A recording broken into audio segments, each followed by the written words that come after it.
A mí me preocupa mucho Antonio Turiel, que es cómo va a evolucionar el sistema teniendo en cuenta la falta de información que está sufriendo la población. ¿Cómo puede la población? Porque sabemos que sin una presión popular sustancial, importante, muy fuerte, es imposible que cambien las cosas.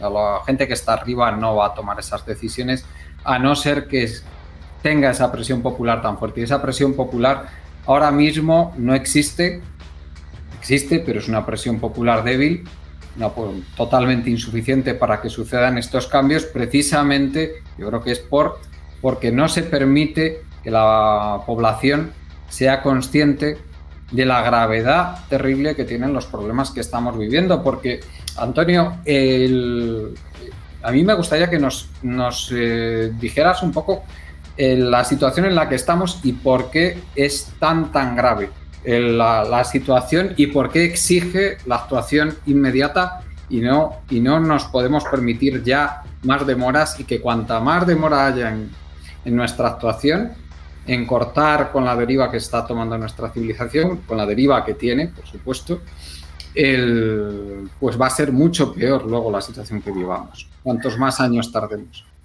Bueno, tenemos evidentemente dos frentes abiertos muy grandes. Desde el plano, digamos, meramente material. Es que luego hay otros problemas que también son desde el plano social, ¿no? El plano material, básicamente tenemos todos los impactos ambientales, que son muchos. El cambio climático es uno de ellos. De hecho, de todos los frentes ambientales que tenemos abiertos, ni siquiera es el peor. Eso para mí es lo más terrible del asunto. Es decir, claro, el Instituto de Resiliencia de Estocolmo tiene identificados desde hace casi 20 años esos famosos 9 límites planetarios. 9 límites, sí. Claro, y resulta que el cambio climático no es el que está peor, es el cuarto peor. Y sobrepasar los límites en cualquiera de esos frentes puede llevar a la extinción de la especie humana. Es que es así de grave el asunto. Y de los 9 límites planetarios nos hemos excedido en 6. Y yo creo que si nos damos tiempo suficiente podemos conseguirlo y excedernos en los 9.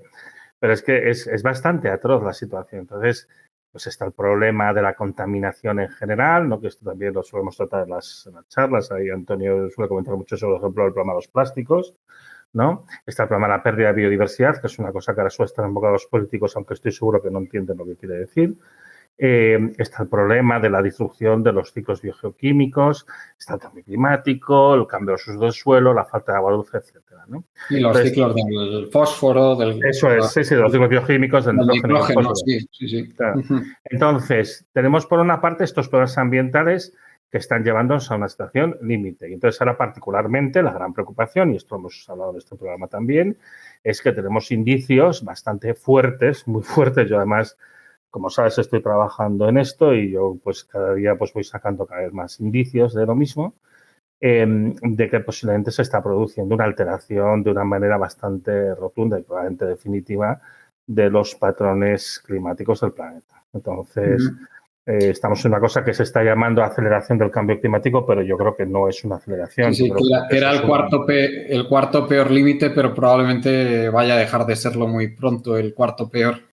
Exacto, porque en general los modelos tienden a ser muy lineales y lo que está pasando ahora es que estamos entrando en una fase no lineal y yo creo que lo que está pasando es que estamos entrando en un momento de transición, que el planeta está haciendo transición hacia un estado diferente, que ya no se va a caracterizar, por ejemplo, por las estaciones repetitivas que han permitido la agricultura propias del Holoceno, ¿no? Y aquí está la discusión del Antropoceno, que también Antonio seguramente tiene algo que decir al respecto, ¿no?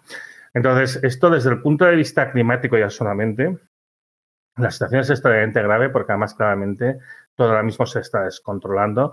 Yo insisto mucho, las variables oceánicas están descontroladas, la temperatura de la superficie del océano está aumentando de una manera increíble y el océano es la componente lenta del sistema climático. Cuando el océano acelera te puedes empezar a preocupar porque arrastra, tiene 1000 veces más capacidad calorífica que la atmósfera, con lo cual ya te tiene que preocupar bastante, ¿no?, que se ponga en marcha. Y eso desde el punto de vista ambiental. Desde el punto de vista de los recursos, lo hemos hablado muchas veces, los recursos del planeta son finitos, pero es que mucho antes de que se agoten completamente, el problema que llegas es al máximo rendimiento de la curva de extracción y a partir de aquí empiezas un proceso de declive.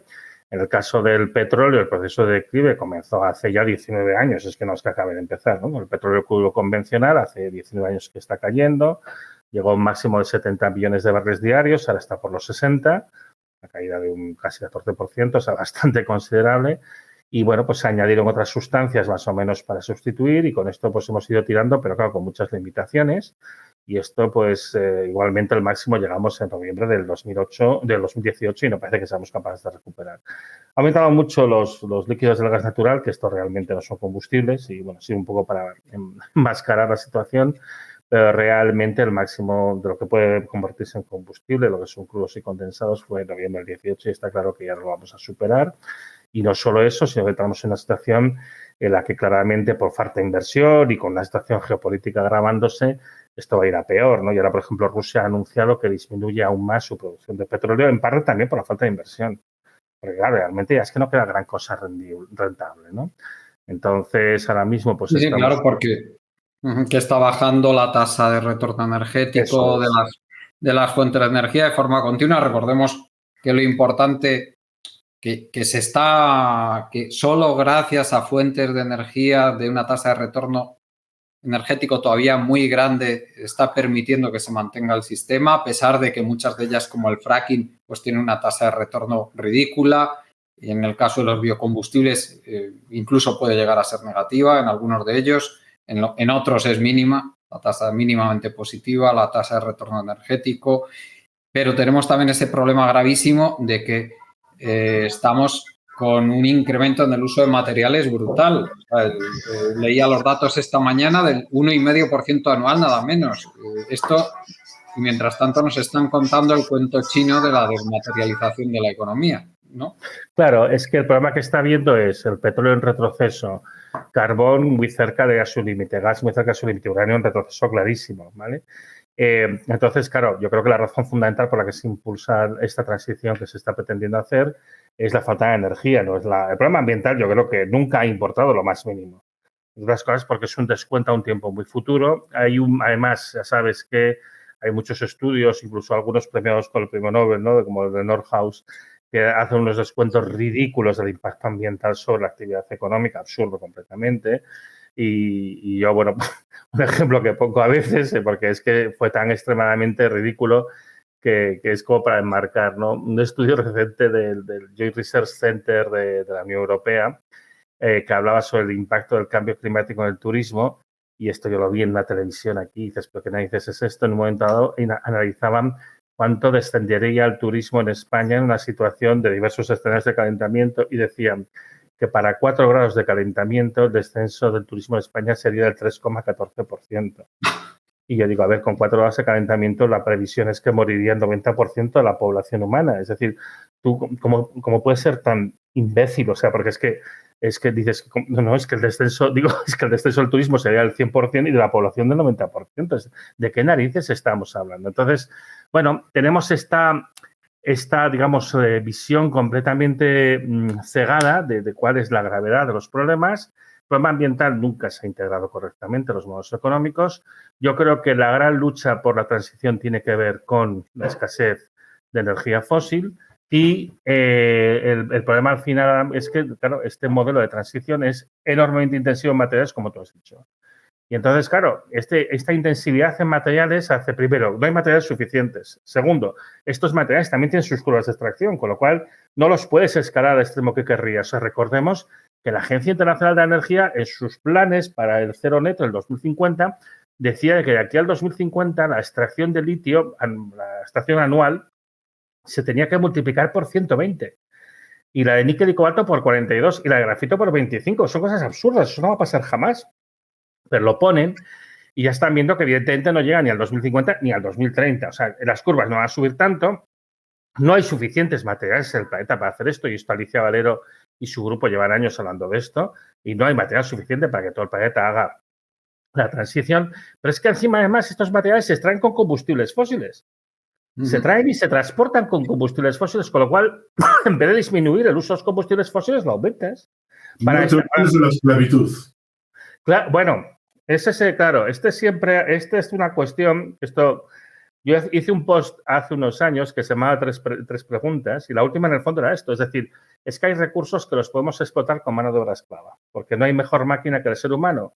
oye, es autorreparable, funciona con relativamente poca energía, muy fácil de programar y se autoprograma y se adapta a cualquier tarea. De hecho, al final acaba siendo lo más óptimo. Y de hecho, no nos engañemos, ¿cómo estamos extrayendo el cobalto en la República Democrática del Congo? Es que aquí también hay que ser honestos, ¿no? Sobre cómo se están haciendo las cosas ahora mismo. Entonces, bueno, toda esta parte se deja a un lado, se oculta, esto no hay que verlo y demás. Entonces, no se está consiguiendo ninguna transición de ningún tipo, todo se intensifica en materiales, nada es limpio, o sea, todo es un greenwashing continuo, las energías limpias, venga, ya está bien, ya está bien decir mentiras, pero es que encima además el modelo no funciona.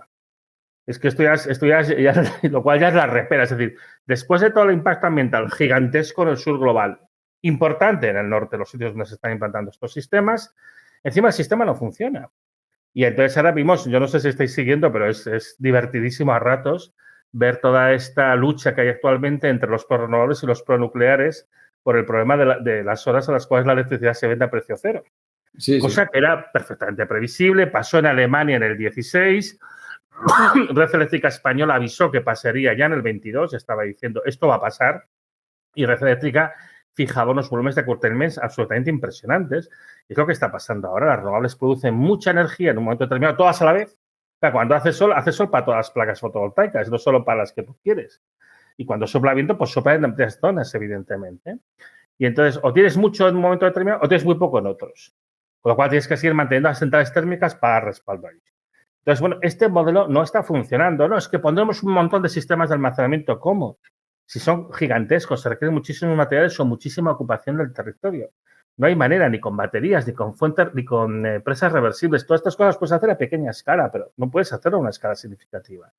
Entonces, bueno, al final lo que estamos viendo es que se sigue apostando, se sigue tirando hacia adelante, no importa con qué, con la idea únicamente de conseguir mantener el sistema como sea, porque este es el único objetivo real, cuando resulta que estás haciendo un impacto mucho mayor, con lo cual demuestras que el problema ambiental nunca te preocupó lo más mínimo, y es significativo que el año pasado, que es el año que más fuentes de energía renovables se han instalado, más sistemas de captación de energía renovables se han instalado, también es el año de mayores emisiones de CO2. Sí. Y aquí al final resulta que encima el sistema no funciona. El sistema es un sistema fallido. Entonces, bueno, pues yo creo que aquí es importante decir todas estas cosas. Pero yo al final hay una cuestión que es clave y es, lo hemos dicho antes, no se puede hablar de todo esto porque cuando hablas de esto, inevitablemente vas a la cuestión de qué hacemos ahora y entonces tienes que hacer una serie de cambios que son de carácter social, que no se quiere hablar porque es que si resulta que los recursos son menguantes, pues una de las cuestiones que inmediatamente surge y que aparece sobre la mesa es cómo repartimos los recursos. Exactamente. Y eso, evidentemente, es tabú, porque todo el sistema se basa en que no cuestiones la injusta repartición de los recursos, porque si hay muchos, algo te llegará. Podemos implantar un sistema tipo medieval, ¿no? Un sistema estamental que esté justificado por una religión y, en última instancia, por la violencia, ¿no? Claro, eso déjame que te haga un inciso sobre eso, porque esto además lo hemos tratado en el programa que hemos grabado hoy con Cristina de Ahumada, y es que evidentemente Europa lo que está haciendo es deslizarse clarísimamente hacia un militarismo justificado con el fantasma del enemigo ruso. Qué buena reedición de 1984, ¿no? Putin es el nuevo Goldman, ¿no? y entonces, bueno, pues con esa excusa, la idea es, primero, que no haya un cuestionamiento interno de lo que se está haciendo, no es que hay un enemigo enorme, tenemos que prepararnos para luchar contra él, militarizamos todo, recuperamos el servicio militar, fomentamos la industria armamentística, que además esto lo dijo el canciller alemán, el Olaf Scholz, dijo que la reindustrialización de Europa tiene que ser armamentística. Y el otro día, ¿sabes? Pedro Sánchez se reunió con las empresas de defensa, que dice él, y diciendo que el futuro, que las empresas estas, pues hay un montón de investigación y de desarrollo y que son el futuro. Impresionante. ¿Y para qué queremos todo este rearme? Bueno, pues este rearme, aparte que sirve pues para evitar que alguien pueda cuestionar nada, porque entonces es un mal patriota y eso llegará en el momento que empezamos a decir, oiga, es que no queremos militarismo, no queremos guerras, no queremos armas. Esta no es la manera, seguro. No es para un hipotético enfrentamiento con una Rusia nuclear que no podríamos nunca tener. Esto claramente está orientado hacia la conquista de los despojos de África, que es donde se va realmente a librar la verdadera batalla, ¿no? Entonces, bueno, eso también en clave interna lo que favorece es el ascenso del ecofascismo. Y yo creo que esto es lo que vamos, o vamos a un ecomilitarismo o como le quieras llamar. El otro día había una noción que también me parece interesante, ¿no? Un tecnofascismo, ¿no? Entonces, al final vamos a implementar toda una serie de medidas que van a servir para gestionar esto, pero que evidentemente se van a basar en el autoritarismo. Y yo creo que de alguna manera lo que estamos haciendo, la tendencia que estamos siguiendo, la deriva que estamos teniendo, nos llevan hacia allí. Y también en ese sentido es muy importante justo en los primeros estadios, porque cuando esto ya esté implementado ya está. Gente como nosotros no podemos hablar y punto. Pero ahora mismo es muy importante controlar el flujo de información para que nadie cuestione la narrativa. Porque sí, si la cuestionas... Es que yo creo que esto que te ha pasado a ti con este programa, esta cancelación, precisamente forma parte de esos primeros estadios en que lo fundamental es controlar la información, que la población se la mantenga en la ignorancia para que la presión popular sea lo menor posible. Es decir, que, bueno, claro, una población que está revolucionada, evidentemente, es mucho más difícil de controlar. Claro, bueno, hasta que se imponga un sistema autoritario, entonces ya está, ya le puedo hablar. No, sí, yo creo que ese es el objetivo finalmente. Bueno, Antonio Arechavala, vaya panorama que nos pinta Antonio Turiel, ¿verdad? ¿Cómo ves tú realmente hay una pregunta que yo creo que es importante, que te la quiero hacer. ¿Realmente tenemos en el mundo suficientes recursos para que puedan vivir los 8.000 millones de personas de una manera digna y sin cargarnos el planeta, manteniendo una mínima estabilidad de todos esos límites, de esos 9 límites de los que hablábamos antes? Bueno, hay muchas perspectivas, muchos cálculos se han hecho desde diversos sectores, mineros, agricultura, etcétera.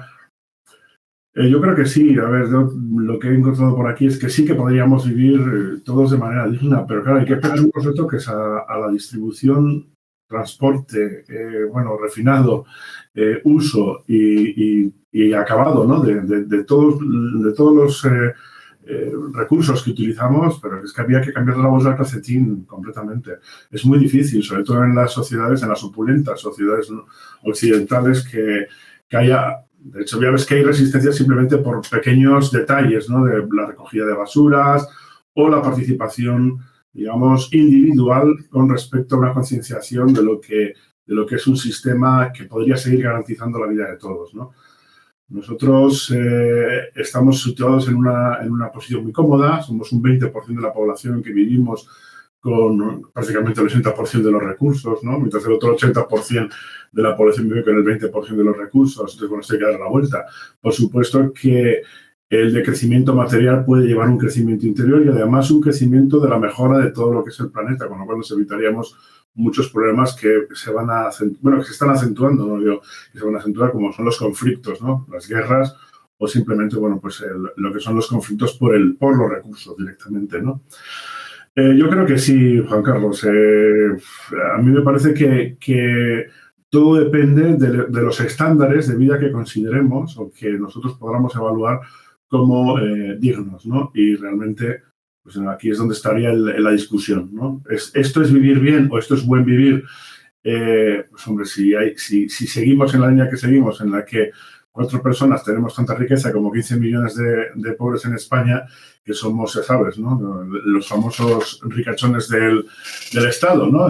Sobre todo a partir del año 2020 crecieron muchísimo la acumulación de capital en 4 personas, que eran Amancio Ortega, su hija, Joan Roig y yo, ¿no? Y luego entre nosotros 4 tenemos tanta riqueza como esos 15 millones de pobres, que serían toda la población, el 30% de la población que está en riesgo de exclusión en España, y que serían tanta población como lo que es Cataluña y Madrid juntas, ¿no? Es decir, que todo depende de cómo lo enfoquemos. Y, por supuesto, que las políticas iniciales de reparto, si quieres keynesianas o si quieres socialdemócratas, pues van a tener un papel protagonista en principio, pero no como un fin, sino como un medio para prepararnos ante esa inevitable e innegociable, declive del capitalismo, ¿no? Que va a ser, tardará décadas, tardará igual un siglo, 2 siglos, es verdad, lo que sea, pero de hecho que lo que es la sociedad que crecía constantemente de forma fácil, con abundancia de recursos y tal, eso se ha acabado para siempre. Pero eso tenemos que asimilar que se ha acabado de verdad. Entonces, bueno, pues tomar en consecuencia las decisiones que hagan falta. Eso por un lado. Y por otro lado, el tema de la comunicación de todo esto, que es una cosa en la que hemos estado hablando, pero lo hemos tocado de forma muy tangente. Yo quiero profundizar que esto tiene un origen.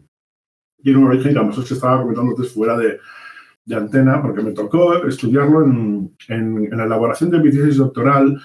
Hay una serie de cuestiones que tienen que ver con la seguridad de las sociedades que se fueron erigiendo a lo largo de la historia, que fueron amenazadas en su momento por amenazas como esta, porque realmente el concepto de resiliencia, aunque igual no existía de manera, digamos, extrapolable a todo lo que sea una sociedad de la Edad Media, una sociedad histórica, como hacemos ahora, sí existía el concepto de salir adelante, de sobreponerse, etcétera, ¿no? Y todo esto tiene un inicio. A ver, toda catástrofe, toda desavenencia, todo perjuicio que pueda venir a través de una relación con la naturaleza que igual se hizo porque no se comprendía muy bien la naturaleza y menos todavía se podría controlar, tuvo un origen religioso, por ejemplo, en la Edad Media, ¿no? Mira, el caso de los terremotos es muy significativo, ¿no? Yo vivo en una zona que tiene cierta sismicidad. Hay una sismicidad que a veces ha tenido impactos fuertes en el medio humano, de tal forma que ha habido pueblos que han desaparecido con muertos, víctimas, y tuvieron que reconstruirse, ¿no? Pero estoy hablando, por ejemplo, de lo que hoy es Villarreal de la Canal, ¿no? Que está pues entre Huesca y Navarra, ¿no? Con el tiempo, pues se encontraron, o hemos encontrado, gracias a historiadores y arqueólogos, pues testigos de aquellos acontecimientos que dejaban por escrito el hecho de que, oye, pues hoy ha temblado el mundo, hoy Dios estaba muy enfadado porque ha castigado o ha estado una semana mandándonos temblores. Bueno, todo esto llegó un momento que acababa borrándose, con lo cual no llegó hasta nuestra época y nosotros subestimamos el impacto del medio natural sobre nuestras sociedades, ¿no? ¿Y por qué se borraba? Pues en principio se borraba porque era de mucha vergüenza, daba mucha vergüenza ante los reinos cercanos. Por ejemplo, en el caso de Navarra, se sentía mucha vergüenza con respecto a Aragón o Castilla el hecho de que tú tuvieses castigos divinos como los terremotos. ¿Por qué? Pues que quería decir que tú tenías muchos vicios y llevabas una vida muy en contra de la religión, o sea, de lo que decía el Sen, de la voluntad de Dios, ¿no? Con lo cual era una vergüenza y debía desaparecer, con lo cual desaparecía. Y así perdimos montones de referencias que ha habido que ir recuperando a duras penas y las que nos habíamos perdido de verdad para conocer bien el medio en el que vivimos a través de los historiadores. Esto llega hasta la Edad Moderna. Uno de los análisis que hago también es cómo esto ha llegado hasta nuestros días, porque me ha tocado pelear con sus señorías en varias ocasiones en momentos de crisis sísmicas. Y bueno, hemos tenido una crisis sísmica en el año 2013, otra en 2017 y otra en el 2020. Y me ha tocado con 3 diferentes gobiernos de 3 diferentes colores ver que la relación sigue siendo la misma. Hay un miedo escénico, hay un miedo a contar esto. No sé si es paternalismo o ciertos intereses, porque pues, igual no me asustes a la población, no seas apocalíptico y tal. Yo te estoy dando unos datos que simplemente hay que tomar una serie de medidas urbanísticas, una serie de medidas tecnológicas, constructivas, las que sea, a través de normas de construcción, a través de la aplicación de una serie de cosas que el sector suele ver con recelo, porque para ello significa gasto en vez de inversión. Es decir, hay que poner más acero en las estructuras, con lo cual es más gasto porque me obliga la norma, ¿no? Pero realmente lo que estás haciendo es que te pasa algo como no pasó en Lorca. Aquel impacto de un 5,1, que es un sismito, por ejemplo, cuando lo llevamos a congresos internacionales se asustan los sudamericanos o los japoneses, pero un 5,1, 1.650 millones de euros de pérdidas. Bueno, pues para evitar eso se puede hacer una prevención, ¿no? Todo esto llega hasta nuestros días. Y el otro día, siguiendo en la misma línea, pero ya mucho más reciente, cuando el New York Times publicó a las 6 de la mañana del día siguiente a la reunión de la Comisión de Antropoceno, que el Antropoceno no existía como edad geológica, vimos que había intereses. De la misma forma que primero hubo intereses religiosos, luego hubo intereses económicos y ahora hay unos intereses, digamos, de lobbies del petróleo, en este caso. Es lo que nos decía Alejandro Cearreta. Tuvimos una reunión en la sala de Juntas Generales de Vizcaya en la que estuvo él, nos contó la experiencia, sobre todo estaba enfocado hacia cuál es el verdadero impacto del cambio climático en el norte de la cornisa cantábrica, ¿no? En el norte de España. Y pues salió a relucir, como él es el único español que está en la Comisión de Antropoceno de la Sociedad Internacional de Estratigrafía, salió a relucir esta anécdota que acababa de pasar. Y además teníamos a una periodista que es uno de los pocos programas que hay en el Estado, ¿no?, sobre divulgación científica, que es La Mecánica del Caracol, Eva Caballero, ¿no?, la directora de La Mecánica del Caracol. Y también coincidieron en este punto de vista. Se es paternalista, pero más bien es por ciertos intereses. O sea, cuando el New York Times publica que no existe el antropoceno, se está buscando también el no asustar a la gente, porque si encima le pones nombre a una época, que es la que Antonio llama esta antropopausa, o este antropozoico, o este momento en el que hay un cambio radical y que nos estamos cargando muchos de esos puntos de los que habláis, 6 puntos, ¿no? O incluso podemos ir a más, y si somos ambiciosos podemos cargarnos los 9, ¿no? Y bueno, pues y podemos acelerar la desaparición del ser humano de nuestras sociedades tranquilamente. Sí, es verdad que alguien quedará por ahí, pero serán unos poquitos que tendrán que empezar casi como en la edad de las cavernas, ¿no? Pero realmente existen intereses, existe una voluntad de no querer escuchar malas noticias. Y en ambos casos, los dos, tanto el científico, en este caso Alejandro Zegarreta, como la periodista, que era Eva Caballero, con una trayectoria profesional y un montón de premios en la comunicación de estos problemas, a las que Antonio ha venido al programa en varias ocasiones ya, me parece, Alicia Valeros, hemos estado varios hablando de estos problemas sin ningún tipo de tapujos, ¿no? Y es verdad que sí, que no es que haya expresiones, pero sí que existe unas líneas en las que los medios de comunicación que tienen una fuerte proyección hacia la sociedad sí que están controladas por ciertas tendencias políticas, ¿no? El político no se puede permitir el lujo de dar mensajes apocalípticos. Y entonces el periodista tampoco, porque responde a los intereses de ese político. Porque al final es una cadena en la que no llegan las informaciones o llegan muy edulcoradas. Sí, es como en el caso del IPCC. Mira, el IPCC tú te lees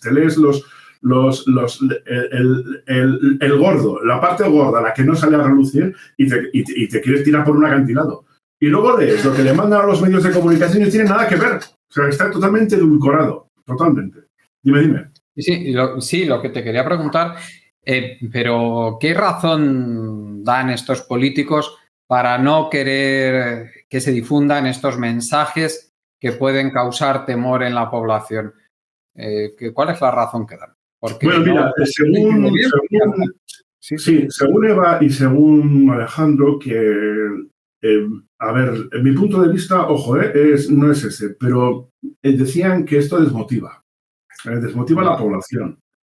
Sí, el mandar mensajes apocalípticos, pues desmotiva a la población.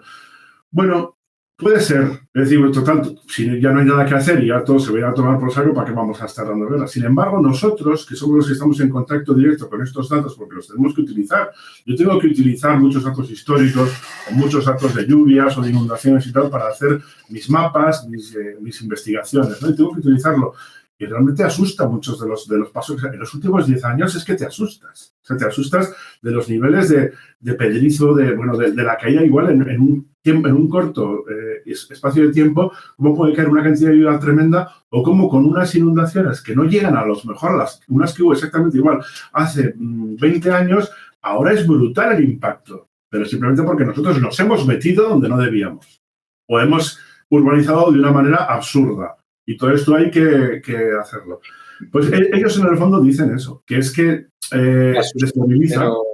Pero vamos a ver, ahí está la contradicción. Lo primero que, perdonadme porque yo esto es un tema que he estudiado bastante y vamos, lo que saben quienes saben de esto, que son los científicos sociales, lo que dicen es que precisamente los mensajes de miedo, de temor, movilizan con la premisa básica de decirle a la gente que existe una salida, que existe una solución, que bueno, que ya nos habéis hablado de ella, de cuál es esta salida y esta solución que existe y que en muchos aspectos la sociedad, que esto no lo hemos comentado, pero es así, la sociedad que podría salir de ese decrecimiento, pues sería una sociedad mucho más amable de vivir, de lo que es esta sociedad capitalista tan individualista, ¿no? Pero bueno, ya independientemente de eso, la ciencia social, desde luego, desdice todo eso que dicen estos políticos. Entonces ahí está la contradicción, que realmente lo que les pasa es que no quieren que la población sepa lo que está pasando, ¿no? Y